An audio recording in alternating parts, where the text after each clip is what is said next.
Abandonnées, délaissées, répudiées, ces machines sont les parias de l'électroménager. La Candy.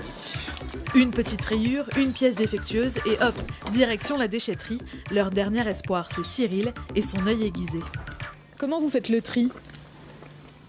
Disons que l'expérience, dans un premier temps, ça fait un petit moment que je suis dans le métier, et puis ce qu'ils ont besoin principalement dans le magasin, par rapport à ce qu'ils vendent le plus souvent. Donc là, on a une machine à laver qui est sale, peut-être un petit peu usagée, mais qui reste malgré tout encore valorisable. Donc, elle va repartir en production, on va lui redonner une seconde vie. Les artisans de cette seconde vie, ce sont les 11 personnes employées en contrat d'insertion. Un bac pro en électronique, mais sans emploi, Kevin n'a jamais réussi à s'insérer sur le marché du travail. Aujourd'hui, avec envie, il touche un salaire et apprend à manier le tournevis. Il y a des pièces, j'aurais jamais cru qu'on les réparerait de telle ou telle façon. Des fois, c'est assez impressionnant de voir comment quelque chose qu'on utilise tous les jours fonctionne. On est assez surpris de la manière dont c'est à l'intérieur. Sur celui-là, j'ai dû changer, là on la voit ici, la courroie qui était arrachée en deux. Ça fait que le séchage ne pouvait plus tourner.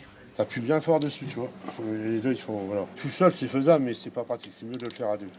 Réparer, souder, remplacer, ça ne s'invente pas. Alors dans l'atelier, c'est Bernard qui joue au maître d'école. Les frigos n'ont plus aucun secret pour lui. Eux, ils viennent d'arriver et ils savent pas, ils ont jamais fait de froid. Mais moi, je maîtrise bien le sujet. Ça fait 2 ans que je fais ça. Donc je connais bien les machines. C'est un juste retour des choses aussi, d'apprendre ce que vous, on vous a appris. C'est valorisant, c'est surtout ça. Quand on fait appel à vous pour former d'autres gars, ça veut dire qu'on a confiance en vous, quoi. Aussitôt reconditionné, aussitôt vendu dans la boutique de l'autre côté de l'atelier. Une jolie collection de 100 appareils tout beaux, tout propres et jusqu'à 60% moins cher qu'en neuf. Alors forcément, ça attise la curiosité. J'ai entendu parler qu'il y avait soit des occasions, peut-être du neuf déclassé, donc bon, ben voilà, je découvre le magasin, c'est la première fois que je viens. Déclassé en ouverture par-dessus? Oui. J'en ai qui se trouvent tout là-bas en fait, au bout de là-bas.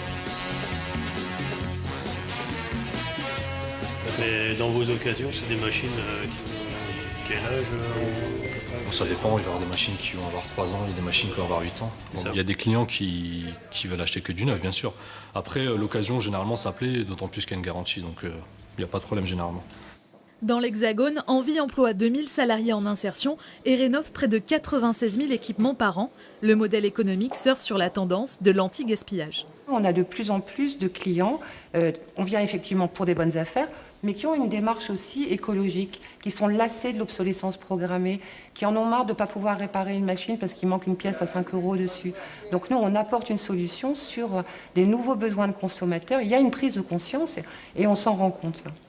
Objectif atteint pour Omar, cette machine à laver ne finira pas en pièces détachées. Vous vendez comme ça une machine qui vient d'être rénovée, est-ce que c'est le sentiment du devoir accompli? Oui, tout à fait, bien sûr. Oui, tout à fait, on sent que les clients ont fait une bonne action et puis nous, ça nous fait plaisir de leur rendre service. Un plaisir partagé par les ouvriers de l'atelier. Chaque mois, plus de 130 machines reconditionnées par leurs soins trouvent une nouvelle famille d'accueil.